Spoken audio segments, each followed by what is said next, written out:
안녕하세요. 오늘 살펴볼 단지는 왕숙 A3 단지입니다. 얼마 전에 A1을 분석해 봤죠. 그런데 구독자님께서 A3도 분석을 해달라고 하셔서 A3 영상을 만들어 보았습니다.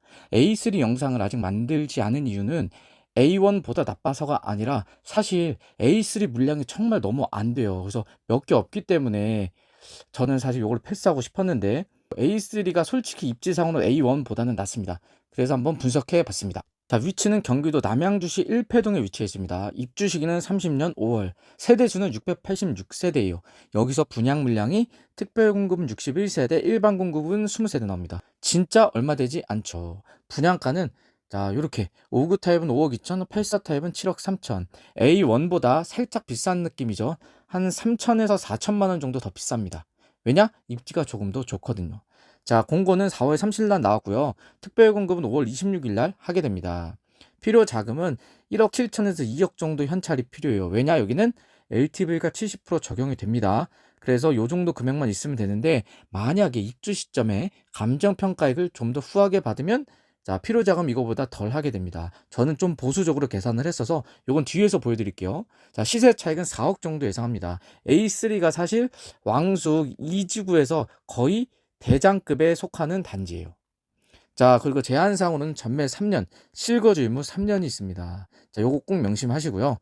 자, 순서는 요렇게 할게요. 청약 정보에서 일정, 세부 물량, 금액 보고요. 배치 평면도, 자금 플랜 시세 차익, 그리고 입지를 볼 건데 A1 블럭하고 한번 비교를 해서 한번 보겠습니다. 자, 청약 정보를 보겠습니다. 모집 공고는 4월 30날 나왔고 특별 공급은 5월 26일 화요일 날 하게 됩니다. 일반 공급은 28일부터 29일까지 이틀간, 자, 당첨 발표는 6월 15일이에요. 자, A1은 당첨 발표일이 6월 12일이었죠. 그러다 보니 당첨 발표일이 달라서 중복 청약 가능합니다. 그래서 고민하지 마시고 쓰시면 돼요. 계약날 뭐가 필요하죠? 계약금 10%는 당장 수중에 필요해요. 그런데 공공분양이다 보니 계약이 생각보다 늦습니다. 그래서 요거 염두에 두시고요. 자, 밑에 표가 중요합니다. 일단 세대주 여부를 보시면 노부모 부양만 세대주 여부가 있고 나머지는 해당이 없어요. 자, 이 말은 뭐냐? 부부에 한해서는 중복 청약이 가능해요. 근데 중복 청약이 가능할 때 가장 먼저 보는 게 세대주 여부입니다. 지금 일반 공급 때 세대주 여부가 없기 때문에 세대주도 일반 공급을 쓸 수 있고 세대원도 일반 공급을 쓸 수 있어요. 그러다 보니 세대주 기준 특별 공급 한 번, 일반 공급 한 번 쓰실 수 있고요. 세대원도 특별 공급 한 번, 일반 공급 한 번 써서 총 두 번, 두 번씩 네 번이 가능하다. 자, 그리고 입주자 저축을 보시면 대부분 6개월 아니면 12개월입니다. 요거는 요 표를 참고하셔서 자세히 보시면 되고요. 소득과 자산은 자, 특별 공급은 웬만하면 다 소득과 자산을 다 보신다고 보면 돼요. 특히 소득은 다자녀와 노부모는 120, 신혼부부와 생초는 130, 신생아만 140까지 돼요. 그리고 요 일반 공급 같은 경우엔 전용 면적 60m 제곱 이하, 즉 5구 타입에 해당됩니다. 5구 타입만 요 소득과 자산을 본다는 점. 청약 물량을 보겠습니다. 686세대를 뽑고요. 타입도 보면 59 AB 7484 왕숙 A1하고 아주 똑같죠. 자, 여기서 보시면 686세대 중에 이주자가 48세대 가져가고요. 사전 청약자가 557세대를 가져갔습니다. 거의 600세대 이상을 가져갔죠. 그러다 보니 요번에 나온 물량이 특별연금 61세대, 일반 공급 20세대, 즉 본 청약 물량이 81세대밖에 안 됩니다. 자, 여기서도 지역으로 나뉘게 되면 진짜 내가 속한 지역이 해당되는 물량이 정말 적을 것 같아요. 자, 뒤에서 한번 보시죠. 자, 다자녀 특별 공급을 볼게요. 와, 물량이 정말 적습니다. 너무 적다 보니 요 추천 물량이 없어요. 원래 소득대로 1단계 우선에서 90% 배정하고 그 다음 차상위 물량을 10%로 추첨을 배정하는데 물량이 워낙 적다 보니 추천 물량이 아예 없다는 점. 그래서 내가 소득을 맞추고 다자녀 특별공급 요 신청 자격에 해당된다 하시면 요 물량을 보시면 돼요. 다자녀는 당해 50, 수도권 50으로 봅니다. 요 당해는 남양주시 거주가 아니라 경기도에 사시는 분들이 다 당해 물량을 받으실 수 있어요. 그래서 유일하게 원래 당해는 다른 공급 같은 경우에는 다 남양주시 살아야 당해를 받습니다. 근데 여기는 기타 경기에 살아도 요 당해 물량을 받으실 수 있다는 점. 자, 명심하시고요. 그리고 여기는 요렇게 요 표대로 갑니다. 미성년 자녀 만 19세, 영유아 만 6세, 세대 구성원은 3세대 이상이나 혹은 한부모 가족이다 하면 5점을 받습니다. 무주택 기간은 10년 이상이면 만점, 그리고 해당 시도는 수도권에 거주하면 요렇게 10년 이상 거주하면 15점을 받아요. 입주자 저축은 10년 이상이면 5점. 자, 요 점수를 계산하셔서 쓰시면 될 것 같아요. 웬만하면 여기 당첨 가청이 기본 85점 이상은 당연히 넘겠죠. 물량이 워낙 적어서.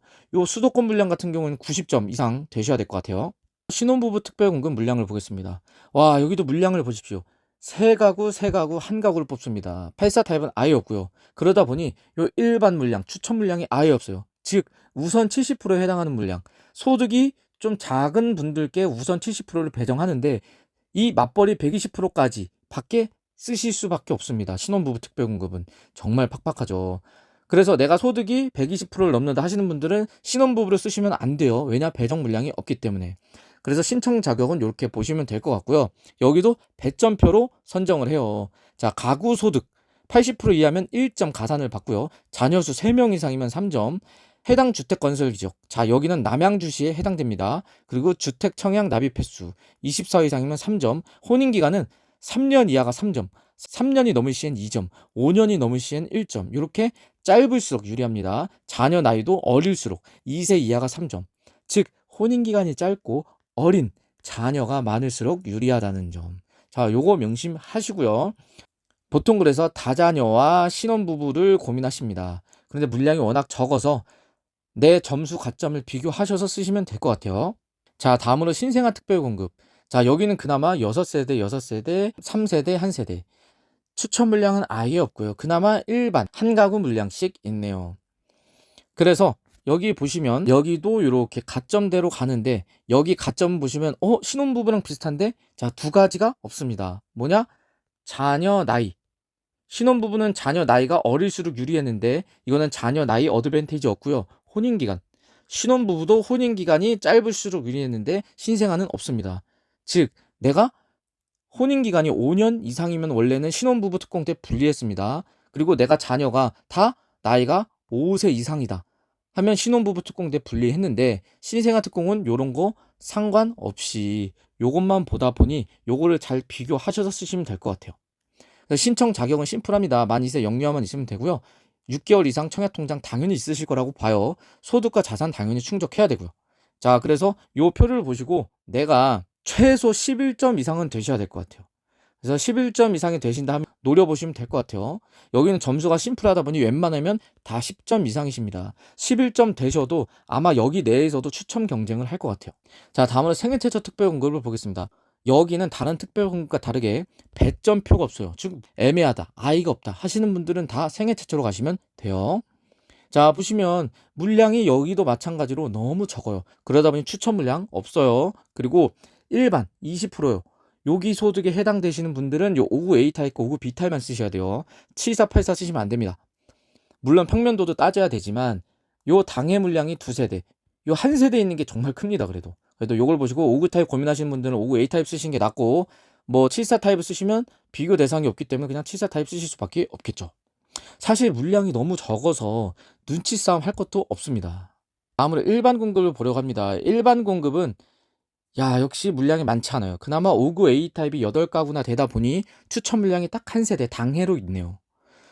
그리고 나머지 물량은 전멸입니다. 그리고 일반 공급의 가장 특이점은 신생아가 있으신 분들께 50% 물량을 배정해요. 자, 내가 신생아 만 2세 미만 자녀가 있다 하시는 분들은 요 물량을 참고하셔서 내 소득을 보시고 내가 당해냐 기타냐 수도권이냐 보시고 지원하시면 되겠죠. 84 타입은 기타 경기나 수도권은 아예 쓰시면 안 되겠네요. 자, 그리고 여기 일반 공급의 선정 방법은 배점표가 있는 것도 아니고 추천도 아닙니다. 뭐냐? 입주자 저축 납입 인정 금액이 높으신 분이 돼요. 회차당 25만 원이 맥시멈이에요. 제가 매번 설명드리는데 내가 1회차당 뭐 돈이 남으셔서 100만 원을 넣었다 하셔도 1개월당 인정 금액은 100만 원을 넣었어도 25만 원밖에 안 돼요. 그래서 내가 청약 통장 있으시면 청약 통장 들어가셔서 상세 정보를 보시면 내가 예를 들어 5천만 원을 넣었더라도 이 중에서 인정 금액이라고 이렇게 빨간색으로 나옵니다. 그게 예를 들어 내가 5천만 원을 넣어도 3천만 원이라든지 2천만 원이라든지 내가 넣은 금액과 인정 금액이 다를 수가 있어요. 그렇기 때문에 꼭 한번 확인해 보시고요. 요 왕숙 A3 같은 경우엔 당에는 한 2,500 정도, 그리고 기타 수도권 여기는 물량이 너무 적어서 2천만 원 후반 때까지 가야 되지 않을까 싶어요. 게다가 같이 나온 A1 왕숙 아테라보다도 입지가 더 좋으니까요. 총 소요 비용을 계산해 볼게요. 자, 최고 분양가가 59A 타입부터 84 타입까지 이렇게 다 가져왔어요. 그리고 발코니 확장 비용도 모집 공고 발제해 왔고요. 에어컨은 모든 방과 거실에 설치하는 기준, 옵션은 통상적으로 59 타입은 2,000, 74, 84는 2,500. 여기서 내가 나는 돈 아깝다 옵션 안 하겠다 하면 제로, 풀업 하겠다 하면 여기서 1,000에서 1,500 정도 가산하시면 돼요. 그리고 중요한 중도금이자, 자, 밑에 표를 보시면 됩니다. 자, 보시면 계약금 10%, 중도금 60%, 잔금 30%로 가게 되죠. 그런데 계약금 10%는 당연히 잔압을 할 것이고요. 중도금 60%는 다 대출을 받습니다. 분양받으시는 분들 100 중에 99는 다 중도금 대출을 받으세요. 왜냐? 중도금 대출은 시공사가 보증해주는 대출이에요. 그렇기 때문에 내가 뭐 프리랜서다, 주부다 해도 100% 나옵니다. 왜냐? 이 중도금 대출은 중도금 때만 대출을 받고 요 잔금 때 30% 잔금 때 요 중도금 대출을 모두 상환하는 조건이에요. 그래서 은행 입장에서는 사실 리스크가 없죠. 왜냐? 입주 전에 모두 상환을 하니까요. 잔금 대출로 상환을 합니다. 그래서 지금 수도권은 다 중도금 대출을 잔금 대출의 연장선으로 봐요. 그래서 내가 중도금 대출을 받을 때 6개월 이내 전입 의무를 다하겠다. 이 6개월은 최초 입주일로부터입니다. 그렇기 때문에 중도금 대출을 받으면 전세를 줄 수가 없어요. 물론 요걸 어긴다고 해도 형사처벌이나 분양권을 회수당하진 않지만 3년 동안 주택 관련 어떠한 대출을 받지 못해요. 그렇기 때문에 중도금 대출을 받으면 전입 의무를 한다고 보시면 돼요. 그래서 중도금 이자를 계산해 보면, 자, 5구 타입 위주로 가볼게요.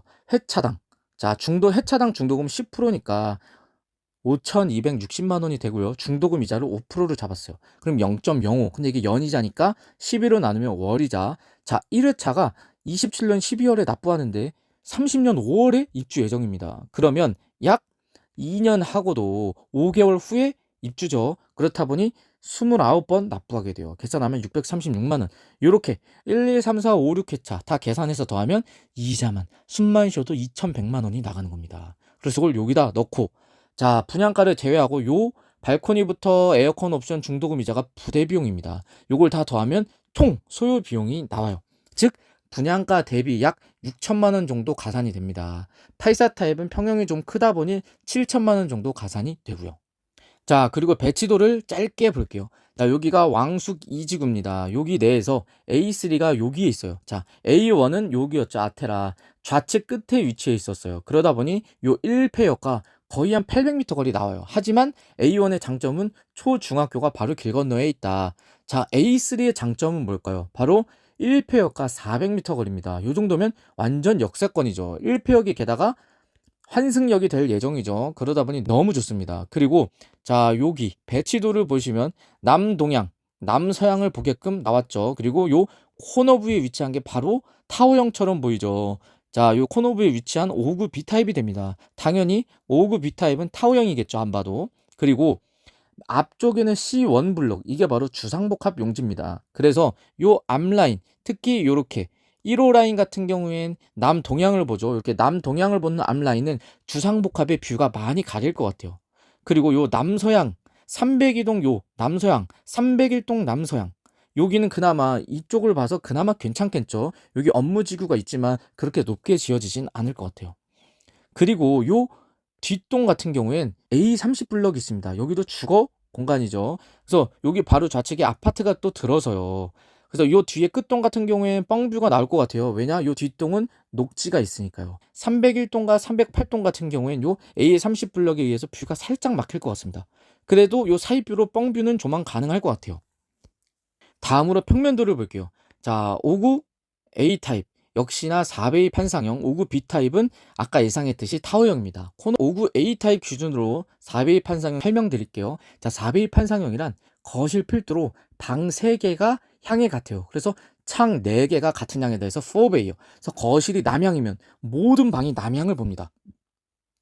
반대로 거실이 한강뷰가 나온다 하면 모든 방이 한강뷰가 나오는 아주 좋은 구조예요. 그리고 딱 보시면 판상형 특징이 거실과 주방이 이렇게 일직선상으로 있어요. 그러다 보니 복도가 가운데 깔려서, 원래 복도는 요 타워형 같은 경우에 보시면 이렇게 복도가 죽은 공간입니다. 근데 여기는 데드 스페이스가 되지 않고 주방이나 거실 공용 면적으로 가기 때문에 거실과 주방이 넓어요. 그리고 거실 창과 주방 창이 나란히 있다 보니 마통풍이 가능해서 환기에 정말 유리합니다.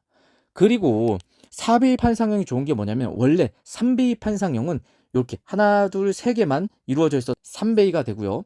침실 하나가 요 안방 끝에 붙어요. 그러다 보니 3베이 판상형은 드레스룸이 없어요, 안방에. 아니면 조그맣게 있던가요. 그런데 4베이는 방 3개가 거실 옆에 깔리다 보니 드레스룸이 있다는 게 정말 큰 장점이죠. 자, 그거 외에도 이렇게 현관 창고 있는 건 너무 좋습니다. 자, 요게 판상형 특징이었습니다. 자, 타워형. 자, 여기 타워형은 정말 일반적인 타워형 구조예요. 보시면 주방 요렇게 있고 거실이 요렇게 있어요. 그 타워형은 대부분 2베이입니다. 그래서 거실과 안방 향이 같고 거실과 대각선 향으로 요렇게 나머지 방 2개가 보게 됩니다. 그래서 주방과 거실이 판상형보다는 좁아 보이는 효과가 있어요. 그리고 요즘 타워형은 요 코노브 거실에도 창을 하나 더 뚫어줍니다. 그래서 양면 개방형 창. 그래서 타워가 판상형보다는 공간이 많이 아쉽지만 요렇게 창 하나를 더 뚫어줘서 개방감을 확보하겠다라는 목적으로 타워형을 많이들 짓는데, 요번 평면에서는 양면 개방형 창이 아니다 보니 좀 아쉬운 구조기도 합니다. 자, 그리고 74 타입과 84 타입을 보시면, 자, 다 똑같은데 알파룸이 있어요. 너무 좋죠. 74 타입도 알파룸이 있고요. 그리고 현관 창고 넓은 건 너무 좋고 드레스룸도 넓습니다. 다른 평형 같은 경우엔 74 타입이든 84 타입이든 타워형이 없어서 뭐 선택할 여지가 없지만, 59 타입은 판상형과 타워형이 있으니 59 타입을 노리셨던 분들은 좀 고민을 하실 것 같아요. 그래서 웬만하면 내가 여유가 되면 59A 타입을 쓰셔라. 타워형은 나중에 팔 때도 판상형보다 가격을 4천에서 5천 정도는 덜 받게 됩니다. 그래서 요거 감안하시고 쓰시길 바랄게요. 자, 이제 작은 플랜을 세워볼게요. 아까처럼 계약금 10%, 중도금 60%, 잔금 30%. 계약금 10%는 잔압 혹은 신용대출로 내셔도 됩니다. 하지만 이 신용대출은 DSR을 깎아먹죠. 그래서 잔금대출 전에는 모두 상환을 하셔야 돼요. 그래야 잔금대출이 맥시멈으로 나옵니다.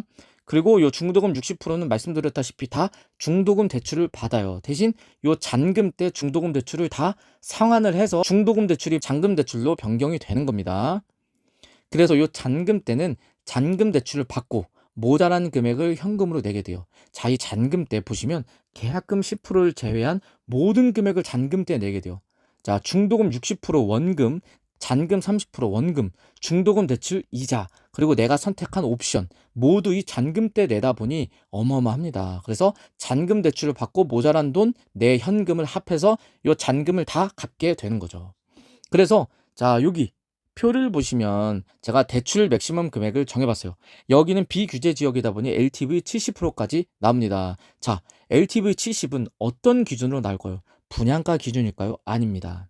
입주 시점 감정평가의 기준입니다. 그런데 여기는 신도시다 보니까 주변에 비교할 만한 아파트군이 없어요.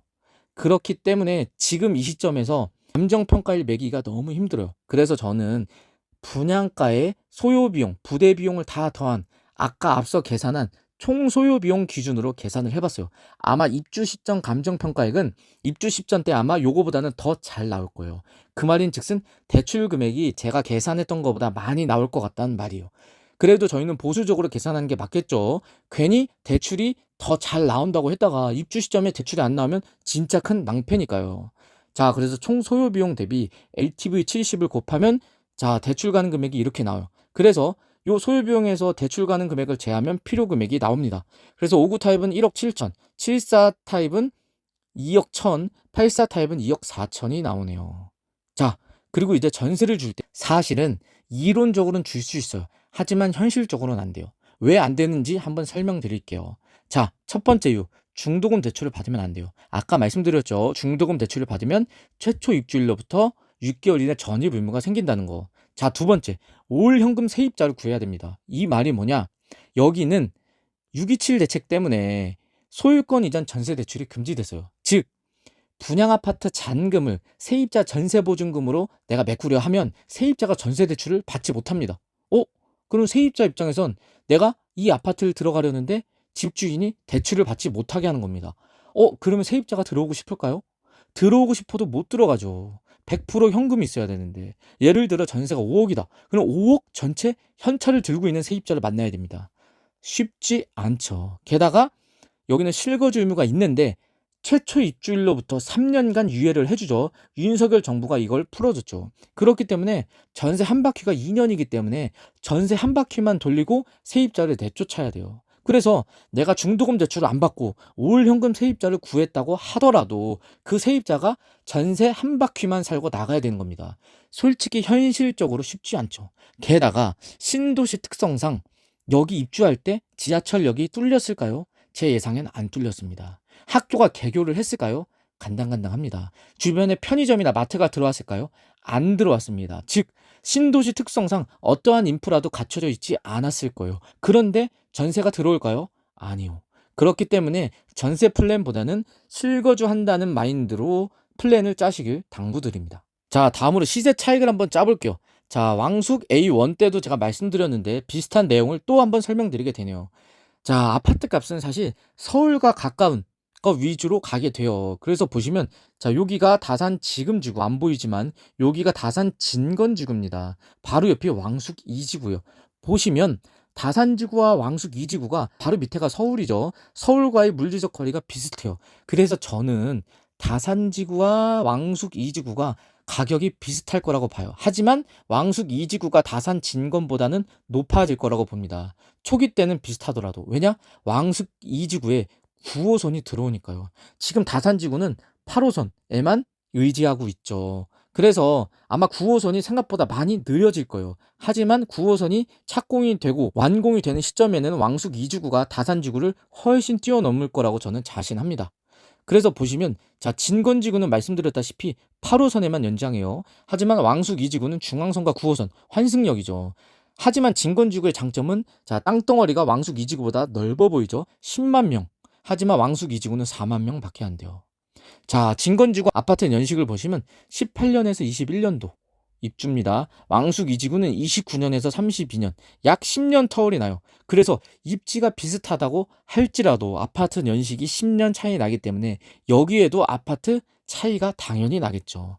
그래서 지금 진건지구 아파트 가격을 보면 9억에서 12억 사이입니다. 왕숙 2지구는 당연히 지구 내 입지마다 다르겠지만 11억에서 14억 정도는 나가지 않을까 생각합니다. 왜냐? 완전 초신축이니까요. 그리고 인프라가 아직 갖춰지지 않았더라도 나중에 9호선은 꼭 들어오게 됩니다. 그래서 그것 때문에 저는 이 정도 시세는 간다고 봐요. 게다가 A3는 왕숙 2지구 내에서도 손에 꼽는 입지예요. 거의 대장급이라고 보시면 됩니다. 그래서 거의 14억, 13억을 저는 예상하기 때문에 시세 차익은 분양가 대비 4억 예상합니다. 자, 그래서 A3 블럭 입지를 보면서 A1 블럭하고 한번 비교를 해볼게요. 자, A1 블럭은 좌측에 이렇게 편향되어 있고 A3는 그나마 여기 위치해 있습니다. A1 블럭 같은 경우에는 분양가가 4억 9천에서 6억 9천. A3는 공공 분양. 여기는 민간 참여형이에요. 근데 여기는 공공 분양임에도 입지가 좀 더 좋다 보니 3천만 원 정도 더 비쌉니다. 자, 공급량을 보시면 A1 블럭이 훨씬 많아요. 뭐 보시면 A 별로 차이 안 나네라고 보실 수 있지만 자, 퍼센티지로 따지면 2배 차이가 나요. 이거는 진짜 어마어마한 차이입니다. 자, 그리고 이제 위치상 비교를 해보면 자, 여기가 1폐역이 있죠. A3 블록은 400m 거리, A1 블록은 이렇게 꼬불꼬불 가야 돼서 900m나 나옵니다. 사실 도보권으로는 좀 애매하죠. 그리고 학군을 보시면 자, 길 건너에 초등학교, 중학교가 있어요. 하지만 요 A3 블록은 이렇게 가야 돼서 한 400m, 300m 정도 나옵니다. 그리고 특징을 보시면 A1 블록은 바로 좌측이 다산 신도시예요. 자, 보이실까요? 자, 여기가 이렇게 진건지구요. 이렇게 넓게. 그런데 여기가 왕숙 2지구죠. 와, 정말 길 하나는 아니지만 좀 과장 더 보태서 길 하나 건너면 바로 다산 진건지구 인프라를 이용할 수 있어요. 아마 입주 초기 때는 진짜 마트든 편의점이든 아무것도 없을 거예요. 왜냐? 마트나 편의점도 어느 정도 입주를 하고 들어옵니다. 왜냐? 먼저 들어오게 되면 입주를 다 하지 않은 상황이기 때문에 월세만 납부하고 이용객이 적어요. 그러다 보니 모든 인프라는 입주가 어느 정도 되고 나서 생기기 마련입니다. 그래서 요 왕숙 아테라 같은 경우엔 인프라가 부족한데 물론 차를 타고 가야 되지만 여기 다산 인프라를 이용하기 정말 좋아요. 진짜 바로 옆에 있죠. 지도를 보면. 하지만 A3 블럭은 뭐냐? 1폐역, 지하철역 주변에 다양한 상권이 들어올 겁니다. 그렇기 때문에 1폐역 상권을 이용하기 용이하다. 게다가 1폐역 역세권에 위치한 아파트다 보니 거의 준대장 입지라고 보시면 돼요. 그렇기 때문에 당연히 입지상으로는 저는 A3 블럭이 압승이라고 봅니다. 하지만 물량이 너무 적어요. 자, 이제 마무리를 해보려 합니다. A1, A3, 어디 쓰지? 자, 고민하지 말고 모두 씁시다. 중복이 가능해요. 왜냐? 발표율이 달라서요. 근데 가장 큰 문제점이 있어요. 뭐냐? 둘 다 붙었을 때입니다. 왜냐하면 발표율이 A1 블럭이 더 빨라요. 그러다 보니 A1, A3 둘 다 붙었을 때 발표율이 빠른 A1이 우선 당첨이 됩니다. 즉, 왕숙 아테라가 우선적으로 당첨이 되기 때문에 사실 입지적으로 A3가 더 좋아서 아마 둘 다 붙었으면 A3를 가고 싶어 하는 분들이 많을 거예요. 하지만 발표율이 빠른 A1이 우선 당첨이기 때문에 내가 청약 가점이 높다, 아니면 특별 공급에서 아이수가 많아 배점이 높다 하시는 분들은 A1을 쓰시지 말고 A3만 쓰셔야 됩니다. 진짜 이러신 분들은 둘 다 당첨돼서 A3 당첨 기회를 눈앞에서 놓쳐버릴 수가 있어요. 그래서 이거는 진짜 전략을 잘 짜셔야 돼요. 오히려 겹치지 않아서 더 문제입니다. 겹치면 둘이 경쟁을 해서 하나만 쓰고 경쟁률도 반일 텐데, 오히려 청약 납입 인정 금액도 높고 자녀가 많으신 분들은 진짜 둘 중에 하나만 써야 되니 오히려 더 고민을 많이 하실 것 같아요. 그래서 요거는 꼭 고민해 보시고 쓰시길 바랍니다. 자, 이렇게 왕숙 A3 지역에 대해서 알아봤습니다. 이 영상이 유익하셨으면 구독과 좋아요 한번 부탁드리겠습니다. 앞으로 또 유용한 청약 정보를 남들보다 빠르고 신속하게 알려드리겠습니다. 감사합니다.